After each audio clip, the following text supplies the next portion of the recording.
very good evening to you. Many thanks for joining us tonight on the Bulletin. You're just in time for KUTV News at 9. Let's take a look at stories making headlines tonight.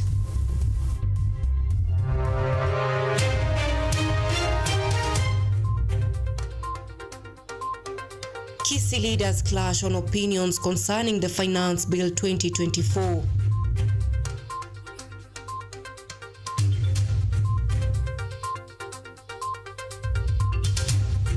Governor Mungaro criticizes the National Assembly over late disbursement of funds to the counties.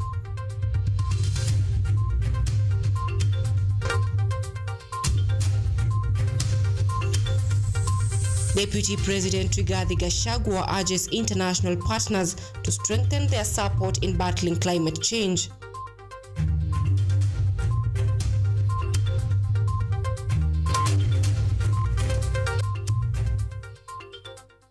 And the President of the Republic of Iran, Ibrahim Raisi, dies in a helicopter crash.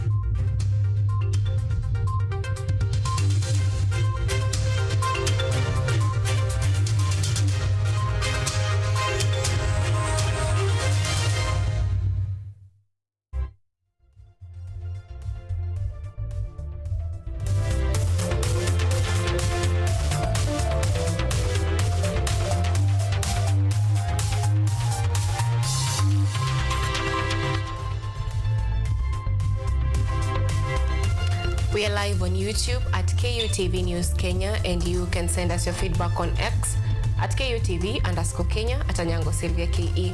Our sign language interpreter tonight is John Opio, and I'm Anyango Sylvia. We begin. Lawmakers from Kisii County affiliated to different political parties are divided over the proposed Finance Bill 2024. While some expressed a concern over the bill's alleged punitive effects on vulnerable citizens, others vowed to support it for the benefit of development. Take a look.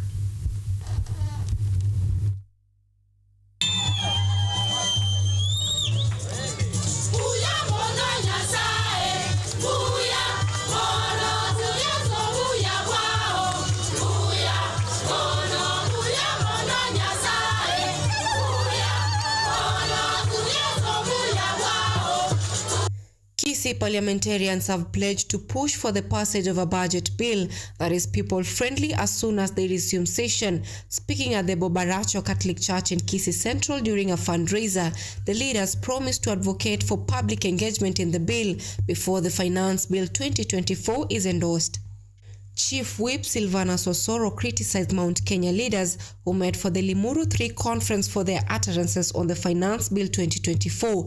According to Osoro, the politicians had no reason to blame President William Ruto and his deputy Rigathi Gachagua for allegedly sidelining Mount Kenya region. Mimi nataka niambia hao viongozi kwa sababu ni wale niwakumbushe. You control the government, you control the country. You actually own half of this government. You have no reason to complain. You have no reason to bring unnecessary squabbles to the national government. Tafadhali tuheshimiane. Osoro also hinted of underway plans by Gusii leaders to organize their meeting and chart the way forward on matters including infrastructure development, claiming that as a region, they also deserve a cake from the national government. One, inahitaji maendeleo kwetu. Hiyo ndio tunazungumza. Sisi hatutaki maneno ya kufitina na kuketi chini na kusukumana na kusumbuana. Sisi ni jamii ya Mkisii. We also deserve a cake from the national government. Kwa sababu hata kama tuko siasa namna gani, sisi tukitokanga hapa kando tunaongea lugha moja because tunataka hiyo. But Alpha Miruka from Bomachoge Chache, Zahir Janda from Nyaribari Chache, and Doris Aburi, who is Kisii County Women Representative, voiced divergent views. They declare their resolve to clauses in the bill that will hurt Kenyans through tax increment on foodstuffs. They, however, assured Kenyans that they go for legislation that will economically empower citizens. Even our president, a very hard-working man, my best friend, he cannot allow to increase tax. So for a commodity for a poor person, we will make sure that everything we do to promote our hustlers and our nation. Mimi niko katika serikali, lakini kwa masuala ya mkate ya kuongeza bei kwa bidhaa ya chakula, hapo mimi kidogo niko kando kidogo. Half of Kenya, shamba iko idle. Wakipata mtu ameweka hata eka 20, halimi. Tax sio shamba. Mtu akishindwa kulipia tax, ipande mboga, mahindi, watu wapate chakula. Ningeomba hata pombe iwekwe tax mingi. The Finance Bill 2024 has been met with a number of setbacks, especially from the opposition leaders who are rallying to oppose the bill. The debate on the bill is, however, expected to begin at the August House after the long recess on June 4th. Anyango, Sylvia, KUTV. At the same time, the proposed finance bill for financial year 2024-2025 has sparked different opinions from Kenyans, with the majority expressing disapproval. On a report prepared by Brenda Nekesa on the streets of Nairobi, a few of them had this to say. Listen in. A spot check by KUTV in the wake of the proposed 2024-25 finance bill, various opinions and questions have been elicited from the proposed tax increase, with majority of Kenyans expressing dissatisfaction. Most Kenyans, seemingly unhappy with the current economy, are decrying low standards of living and therefore feel let down by the government and the proposed bill. Kenyans have expressed dissatisfaction with the government allocation of money towards the National Government County Development Fund, NGCDF, claiming that it's insufficient. They have expressed dissatisfaction on the utilization of NGCDF, especially the bursary fund, claiming that it's of little or no help since it's not enough. Government must ensure that the counties that are producing more revenue are also given more money back. By this I mean it is high time that those counties that don't want to hear something about 1 man, 1 shilling, 1 vote because they don't give more revenue, but they want to get more revenue, they want to get more share of the government. It is high time that they should know. It is high time they should give dairy incentives to this cow that they've been milking for all the years. Kenyans criticize the current government for how it has been abruptly increasing taxes. A few Kenyans have opinion that they will have no problem with the proposed tax raise if the government will be utilizing the taxpayers' money with their apparent transparency. They claim the development done by the government does not match the tax collected. Take on the period that it's most soon that they created the tax, house levy and others. So how long has it taken for the businessman or the business lady to recover from the previous tax so that they can again impose the new one? Manao tusituambie kwa lazima. Vile nyumba mahali tunaishi sisi tunalala juu ya pikipiki juu hatuna uwezo. Watoto wakule. Lakini hata mkate pia wamenyang'anya watoto mkate wasikule mkate asubuhi. Hata sisi tunaweza shikasa kama wanaume. Nyumba gari wamesema kama triple tax tuache nyumbani. Lakini nyumba wanataka kwa lazima nilipe. Kenyans have also decried the high prices of basic needs despite increase in taxes. They also expressed their desire to see the government fulfilling the promise of heavily supporting small businesses. As the month of June approaches, Kenyans are eagerly waiting the way forward concerning the proposed finance bill. Brenda Nekesa reporting for KUTV. And Kilifi Governor Gideon Mung'aro has slammed the national government for consistently delaying the disbursement of funds, hindering the smooth operation of his administration. Mung'aro has criticized the trend of funds being allocated just before the financial year ends, shifting blame for poor fund utilization onto the county administration. Kilifi Governor Edwin Mung'aro has highlighted his frustration with the national government over delayed disbursement of county funds, accusing them of hindering operations. Mung'aro has also extended criticism to the controller of budget for alleged delays in assessing funds. Meanwhile, Senator Stewart Madzayo pledges to oppose to a proposed finance bill due to its potential adverse impact on Kenyans. Speaking during the launch of the Kilifi County Assembly Strategic Plan 2024 to 2028, Mung'aro called out on the controller of budget for sitting on county funds at the central bank. Mung'aro urged the members of the County Assembly to agitate for the quick disbursement of funds. Government and Treasury is getting money late. We have received money, for example. Even members now, I'm sure you have gone to recess. I don't know where the clerk got money and the speaker. Because the money has been sitting in central bank. But the person who is delaying us to even assess our money is the control of budget. So We got 1.9 billion for we got 1.9 billion to pay for our strategic project. Kilifi County Assembly Speaker Teddy Mwambire on his part criticized the National Assembly for allegedly killing devolution by denying counties adequate funds. He said although some members of the County Assembly had previously worked in the counties, they were yet to appreciate the importance of the devolved units, and that was why they were always reduced funds allocated to the counties by the Senate. Safi ya kuhakikisha kwamba kunatakikana kiweze kutendeka hapa Kilifi kwa manufaa ya mkazi wa Kilifi. Lakini shida ambayo tuko nayo ni bunge la kitaifa. Sijasema wabunge, bunge la kitaifa. Na si wabunge wa Kilifi tu. Mimi nalaumu bunge la kitaifa kwa sababu kwa mara ya kwanza katika historia ya Kenya tulikuwa tunasherehekea miaka 12 ya ugatuzi.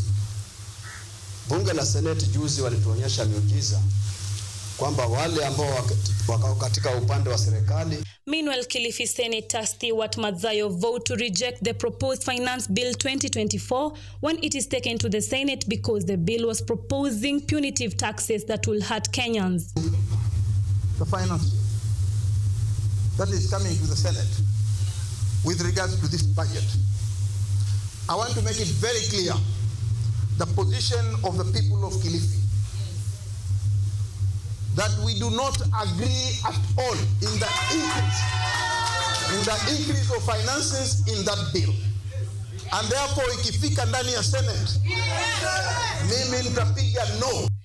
Governor Mungaro and other officials criticized the national government for late fund disbursement and proposed action against perceived budget mismanagement. Rahab Wanja, KUTV. Moving away from taxes and finance bill, Deputy President Rigathi Gachagua has appealed to international partners to enhance the support for programs geared towards battling adverse effects of climate change in the country. The Deputy President said the government has scaled up response to the phenomenon to mitigate occurrences like severe drought.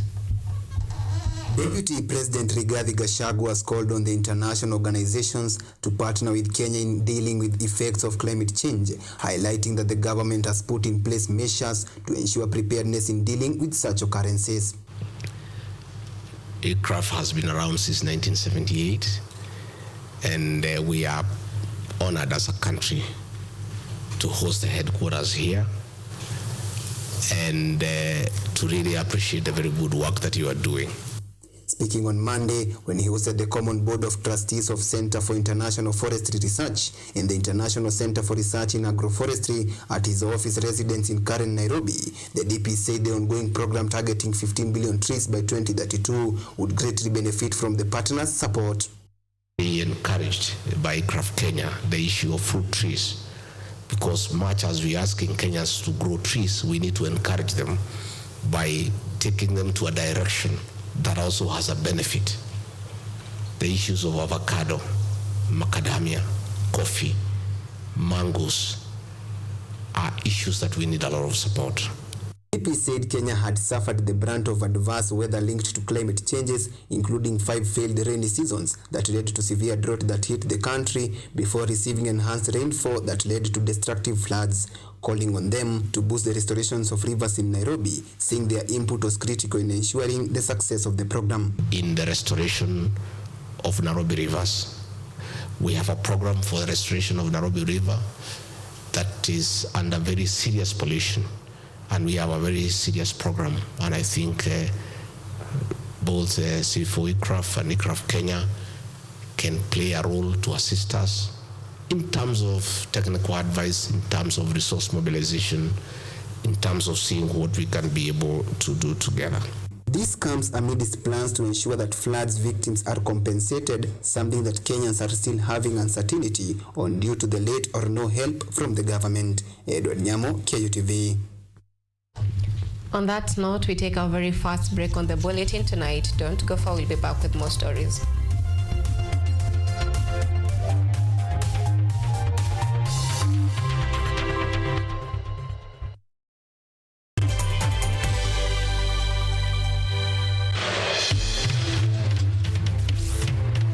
Tunachimba hadi mizizi. kukuletea yanayojiri. So mimi naomba tu serikali yetu ya Mungu, jibarikiwe na Mungu, iweze kuteremsha bei ya mafuta. Yanayokukumba tuna maizi, tuna kutetea sisiri. Kwa kweli ni speciali tukikupambia makala ya mwanamke mwake. Utasema hupendi mizizi ya habari. Nami Caroline Kimwanya.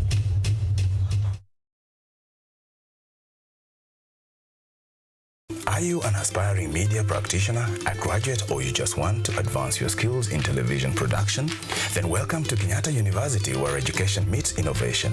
KUTV, the premier university television station in Kenya, is now offering short courses in TV studio, field technical operations, and video editing. Through these courses, you will acquire hands-on skills on camera operations, media production, lighting techniques, audiovisual editing, and sound and visual control, and how to operate key equipment in modern TV control room. Enroll today at KUTV and discover your full potential in cutting-edge TV broadcasting. Graduates of these courses will receive professional certificates. For more information, visit our offices at KUTV Studios or call us on 020-870-4252 or 020-870-4255 or SMS us on 0739-110-544. KUTV, a new experience.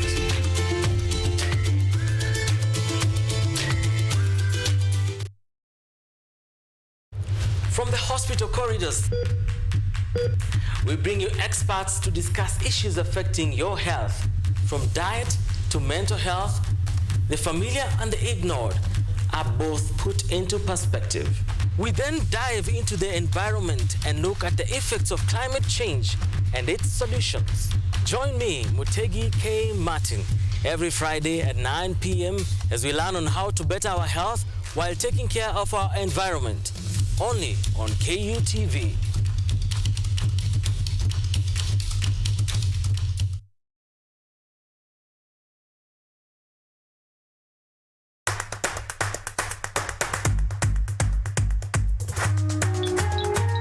What are some of the ways through which you can develop these skills so that we are comfortably fitting into the job? You have to put yourself in positions where you are uncomfortable in the sense that you're not clear about what to do.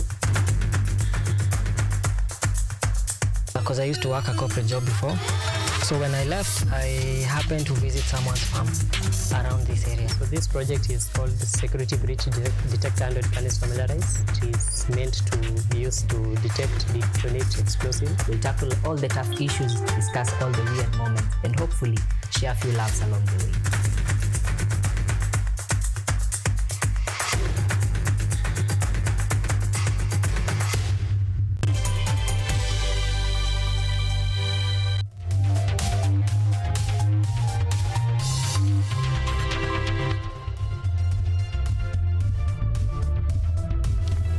Welcome back. Keep engaging with us on our social media platforms on X at KUTV_Kenya, at Anyango Sylvia KE. The President of the Republic of Iran, Ibrahim Raisi, alongside several other top officials, including the Minister of Foreign Affairs of Iran, Hussein Amir Abdollahian, have been reported dead following a helicopter crash on Sunday in the northwest part of Iran. James Baraka reports. Top-rank leaders across the world have issued condolence messages on social media to Iran following the sudden death of Iranian President Ibrahim Raisi and other top officials, including Minister of Foreign Affairs in Iran, Hussein Amir. In a statement on X, President Ruto extended his condolences and solidarity to the people of Iran during this difficult period, remembering President Raisi as a courageous leader and a devoted public servant with a notable career in public service. In a message to Ali Baheri, Iran's Deputy Minister of Foreign Affairs, Mudavadi conveyed condolences for the loss of his colleague, Iran's Foreign Affairs Minister Hussein Amir, who passed away alongside President Raisi and 7 others. At the same time, Cyril Ramaphosa, the President of the Republic of South Africa, expressed his condolences, highlighting some key moments he had with Raisi some times back. Well, we're really saddened by the unexpected, terrible death of President Raisi and the Foreign Minister. We have passed our condolences to the Supreme Leader of Iran and to the people of Iran.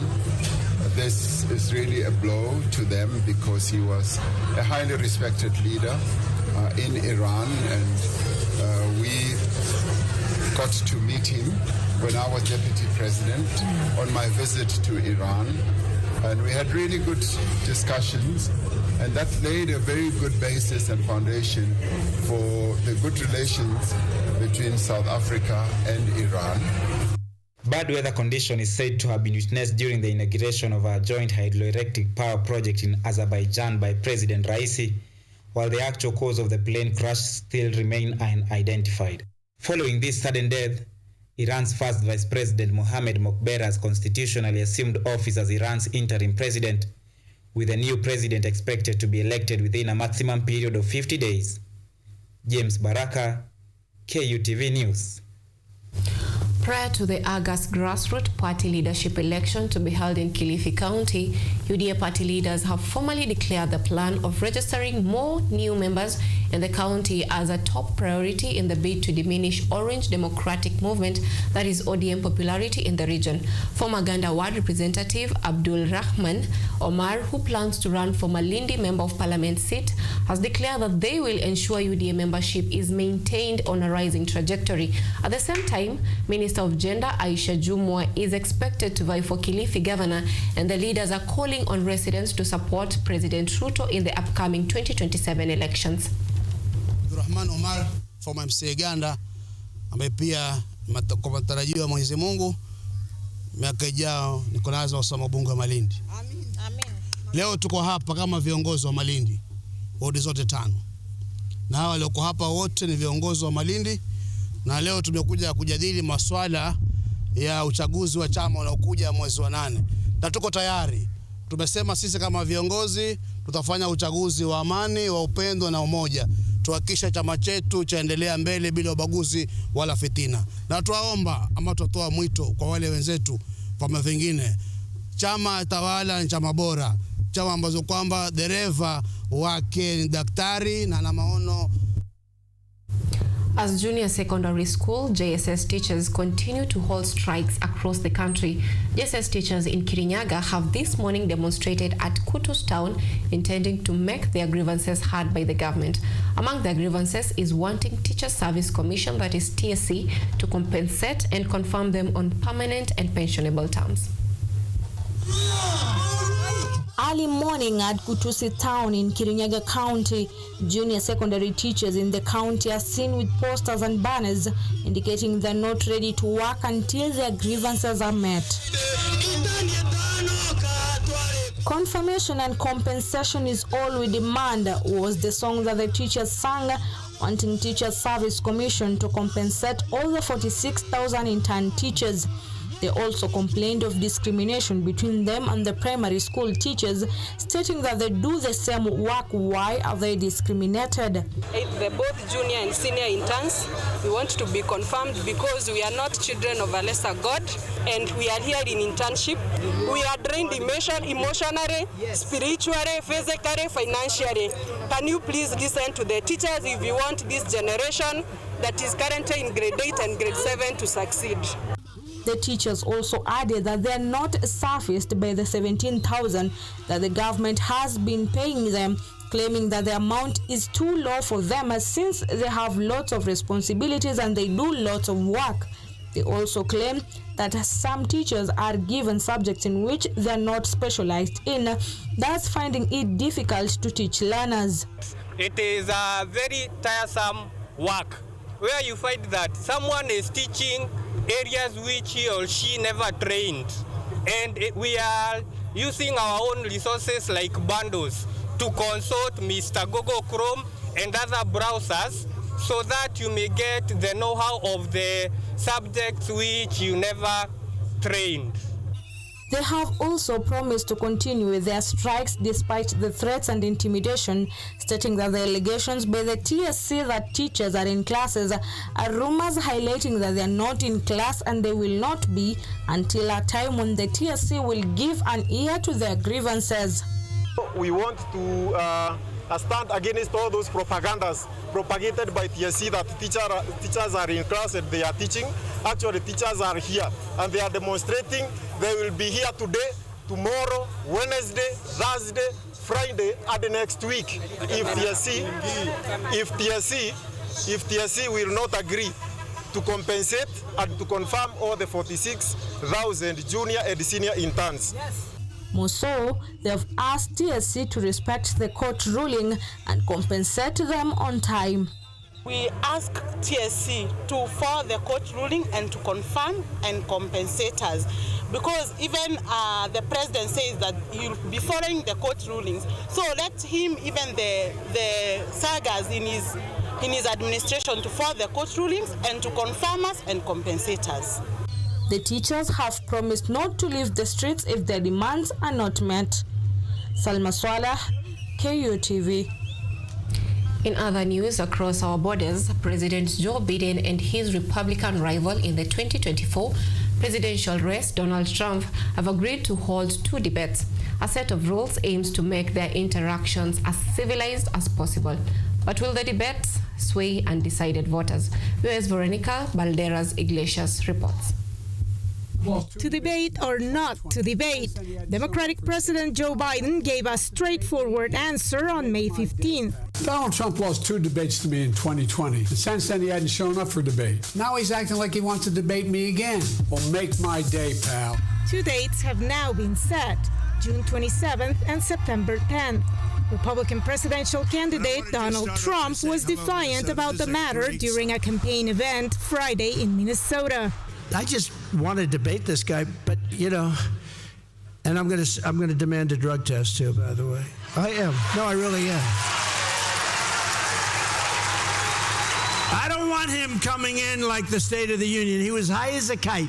There's no evidence to back up Trump's claims. Democratic Senator Chris Van Hollen questioned the former president's debate tactics when interviewed Sunday on ABC's This Week show. He wants to create this sort of atmosphere of a circus-like entertainment.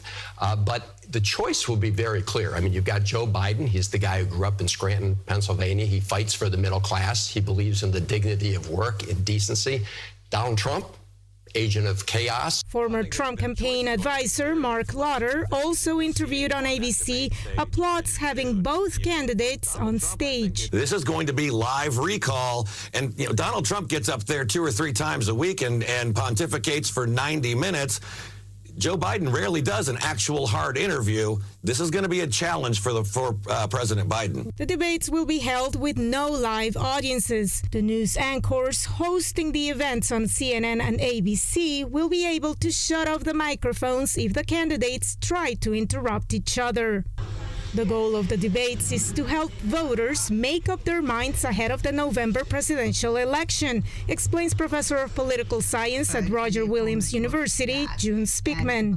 Trump is particularly good at focusing on the negative aspects of his opponent, less interested in discussing the issues. My guess is that Biden will try to focus on the issues, on his performance in the economy, Biden's performance on the economy, and less on Trump's characteristics as a candidate.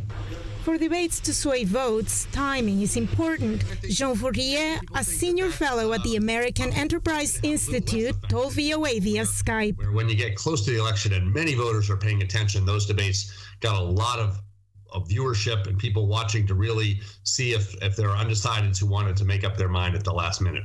The push for both candidates to garner voters' approval will continue this week.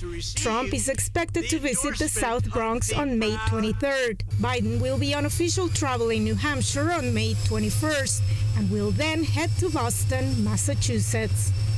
Veronica Balderas Iglesias, VOA News, Washington. On that note, we take the second break on the bulletin tonight. Sports is on the other side of the break.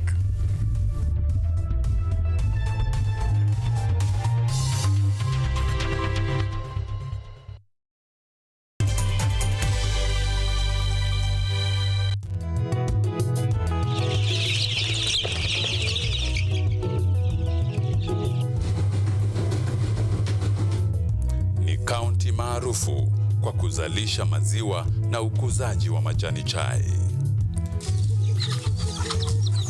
Pia, serikali ya kaunti inawahimiza wakulima kukumbatia mitindo mingine ya kilimo kuzidisha mapato.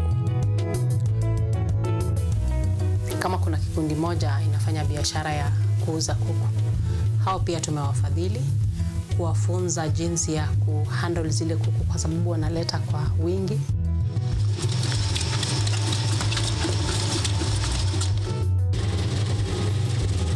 Haya yote tunakuletea katika Boresha Kilimo, toleo la kaunti ya Bomet. Kilimo ni nguzo kubwa kwa ujenzi wa taifa. They are powerful and influential. They make decisions in politics, education, finance, agriculture, health, sports, and all aspects of human life. But the impact of their decisions falls on you, the common citizen. KUTV Primetime News Thursday. We ask bold questions and pursue answers to the core to bring you closer to the story. We couldn't have it any other way. Join me, Auma Evans, as I raise matters of social concern to raise your voice from the background to the foreground. Every Thursday and Saturday at 9 p.m. only on KUTV.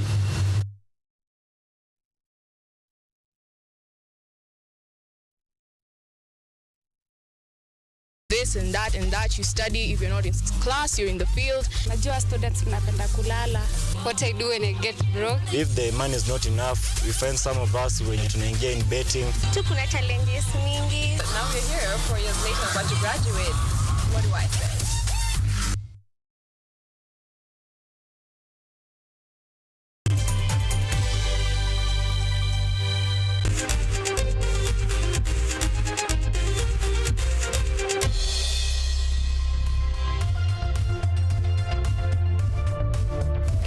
Welcome back.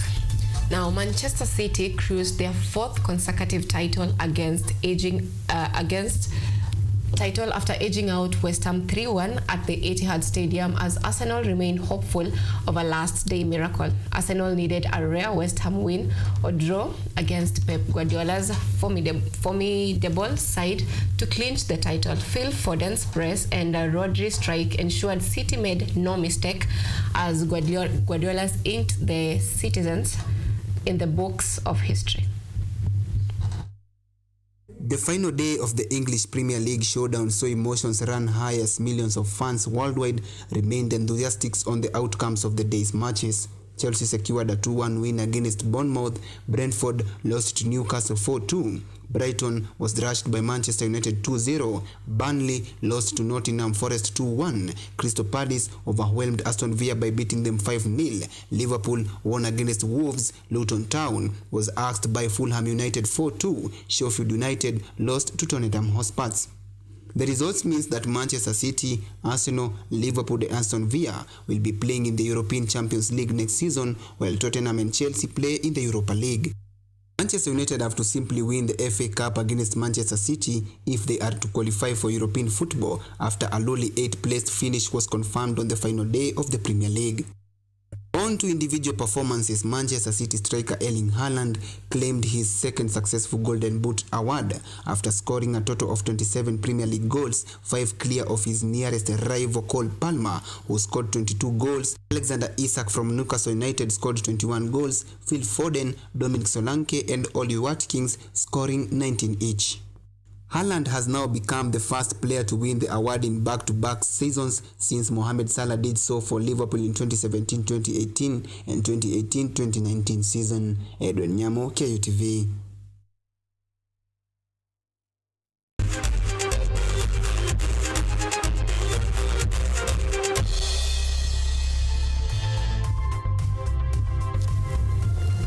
Now that is it from us. Thank you so much for keeping it KUTV and for choosing our news tonight and for watching this far. Our sign language interpreter tonight has been John Opio and Anyango Sylvia. Have a good night.